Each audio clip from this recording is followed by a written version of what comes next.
everyone. Thanks for joining us today. I'm Terrace Rosie with Strider here today with Natasha Springers-Levine, also from Strider, and also a United States Pony Club graduate.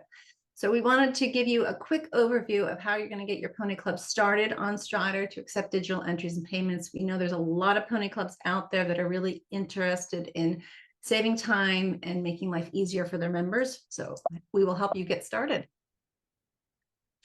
It's 3 steps. Basically, you're going to set up your free Strider account on Strider, register for an account. You're going to get your club approved for Strider Pay, which requires that your club have a PayPal business account set up in your club's name. Most of you already have that set up. If you don't have it set up, then our onboarding screen will help walk you through setting it up. And then once you've got it approved so that you can take payments through Strider, you're going to post your activity and collect entries. Very straightforward. When you register for your account, you're going to initially register for a free account. And then as you start organizing things and figuring out whether or not you're having a rally or a fundraiser or a schooling horse trial that you need to have scored, or a recognized horse trial that is USCA sanctioned, that's when you're going to decide whether or not you need Strider Gold. So if you're hosting a sanctioned activity, either from Pony Club or from USCA, or USDF, then you're probably going to need the Strider Gold. You're just hosting a cross-country schooling, a fundraiser, or a camp, perfectly fine to stay on there. Go ahead and register for the account. When you register for the account, be deliberate. It's not just you that's going to need access to the account. It's going to be a couple other Pony Club parents and volunteers that might be organizing activities under the club's name. So set it up in an email address that can transfer over the years to the next person, usually something that's club related, not individual related. Make sure that you think about it long term and that you're not setting it all up under your own email address. And the reason why is if you do upgrade to Strider Gold, you want other people getting access to that. And it's usually better to do that in the club's name rather than an individual name. You've set up the account. You're going to log into the account just by logging into Strider. And then in the upper left-hand corner, you'll see a menu that'll be your organizer's corner menu for the club or for the region. And underneath that is a tab called the Payments tab. And that's where you're going to set up your Strider Pay and get your Strider Pay approval. You'll decide if you are the PayPal account holder, then you're just going to click on Connect Account and put in the email address that's on the PayPal account. Click through a couple quick screens and you're connected and approved. If you're the one who set up the Strider account and somebody else is the one who is the club treasurer, make sure you have them on the phone, have them ready before you start doing all this stuff, and ensure that they are available to answer any questions, provide a driver's license, whatever you need to get it set up. So you email, if it's the club treasurer and they're not you email it over to them. But realize the PayPal address might be like money@ponyclub.com, whatever, ponyclub.org. That's not their personal email. They need to know that you've sent out this invitation. So CC their personal email address so that they know you've sent it out. And then they're going to get an email with a button, and the button is going to generate the onboarding and allow them to quickly go through and approve everything that they need to approve so that your club can take payments on Strider. It's very quick. As you see on the right-hand side, it's basically 3 steps. So if you already have a PayPal account set up for your club or your region, it's going to prompt you to log into the account, approve Strider sending you money from various members and riders, and then indicate that you're approved. If there's anything that PayPal needs additional information from you, it'll say, hey, listen, we need a little bit more information. And then the PayPal account holder needs to check their email account or log into PayPal and just provide that information. It might be the EIN number for the club. It might be a picture of the driver's license for the person who's responsible for it. You're processing credit card payments, Venmo payments, and PayPal payments for the club all through Strider in our collaboration with PayPal. So sometimes they're going to want a little bit more documentation to make sure your club isn't funneling money where it's not supposed to be funneling it. To make sure that you're ready to set up Strider Pay, we have a checklist. It's already online. Feel free to review it so you have everything ready to go when you need to set up your Strider Pay access. Like I said, it should only be a couple minutes and you'll be good to go. But if you don't have all the documents you need, it can be a pain in the butt. If you need help, we're here to help you at Strider, and PayPal's here to help you. Go to the help link at the bottom of the page to figure out what you need to do. If you hit any walls or frustrations, PayPal is determined to help out pony clubs and make sure you get access to digital payments. Strider is determined to help you. We're here to support you. Don't worry about it. We'll get you approved for Strider Pay. Just make sure you have all your information when you reach out to us, and we'll get you started. Once that's set up and you've got approval, then you're going to decide how you want to post your activities. And with that, over to Natasha. Tara, thank you for walking us through how to get pony clubbers and the volunteers that run those clubs set up on Strider. I'm going to dive in to how to post an activity. There are a ton of options. So we're just giving a brief overview here, and remember that you cannot break anything. So when you go into Strider to try to play around and see what works for you, just play. It's going to be all right. So there are a couple of ways to get started, sort of the beginning of your decision tree. You have the option of posting a standard activity, which has pre-selected titles and a bunch of stuff that's kind of built in, ready to go for you. Or if you need something more exclusive to what your club is doing, then I would recommend using the custom form. Both of these things are available in our free Strider account, right? So you do not need to worry about upgrading to Strider Gold just yet. That's for more advanced functionality down the road, or if you have some misbehaving club members that you need to get in line by using mandatory fees. So on this screen, you'll see some really great layouts of our standard activity with the pre-selected tests and names of things. Again, if you're using something, if you're wanting to offer something that requires a custom naming, you can do that. So on the custom form, you can name the fields that are going to display to riders. So you can name your selections, whatever you want.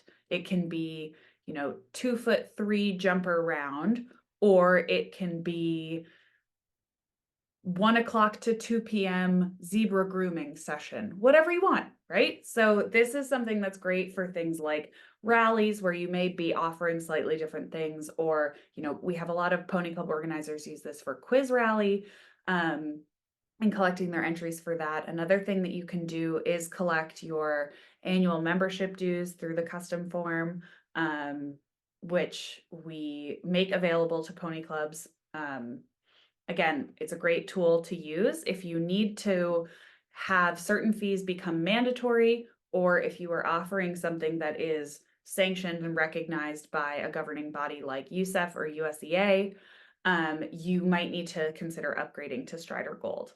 So just again, this is your starting point, your jumping off point. Some of the pre-selected standard templates are very, very helpful and very robust, but they might not be offering exactly what you're looking for. So feel free to jump into that custom form.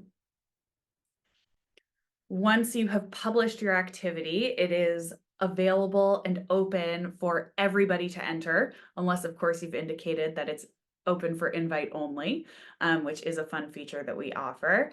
So again, you want to make sure that you are spreading the word and that you're doing your part in helping people find your activity. If it's on Strider, that means it's findable via Google search result, which is really helpful when you're looking to grow your club or get more people involved in a fundraiser that you're offering.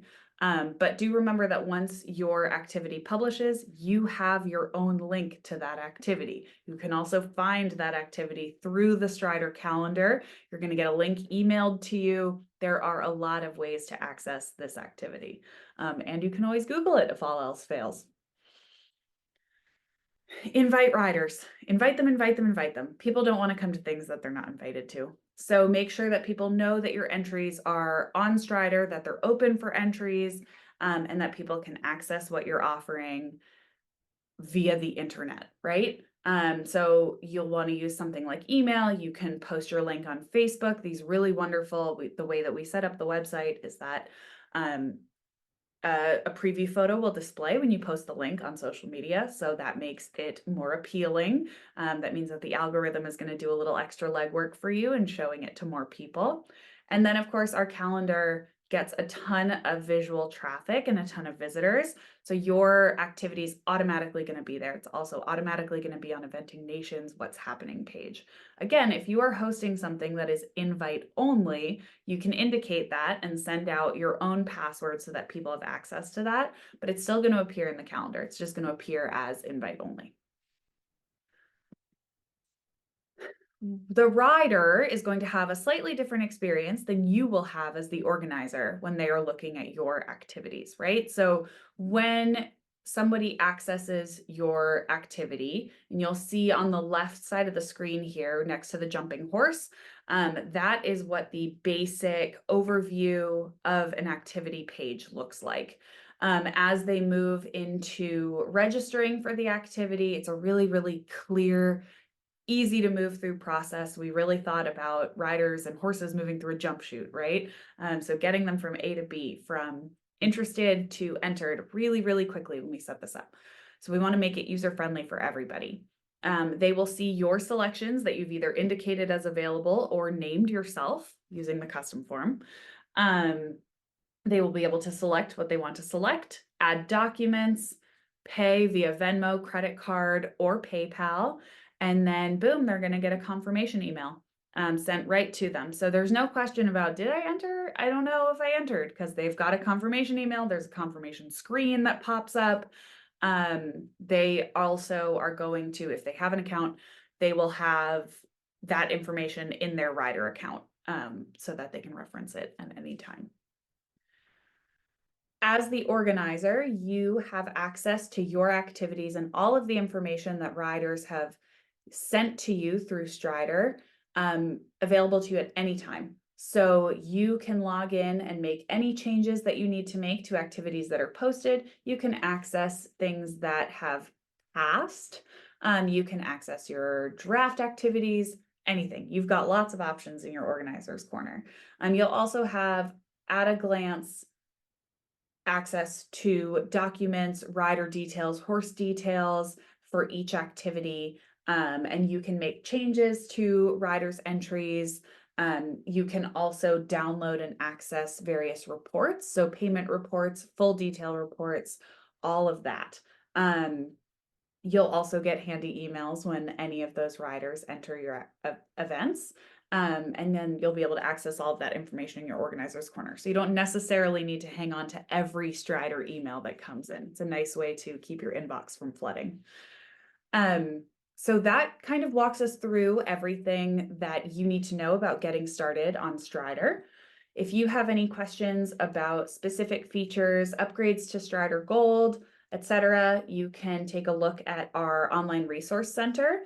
It's got a great feature where you can type in questions and answers will pop up for you. You can also watch our full Strider 101 video on YouTube, and then you can learn about our various products also on YouTube. So if you go to YouTube and search Strider, you'll see all of our videos that are available for you whenever you have the time to watch. And you'll see here on the right, just to recap some of our awesome features of the platform. You can create your own descriptions. You have the power to control all of the messaging that you put on Strider. You're in command of that. And then you've got your payment tools, you've got your invite tools, or you can also make your activities only for your club. So just make sure that you are keeping all of those things in mind as you're getting started on Strider. And remember that our support team is here to help. So if you need us, reach out. Thank you.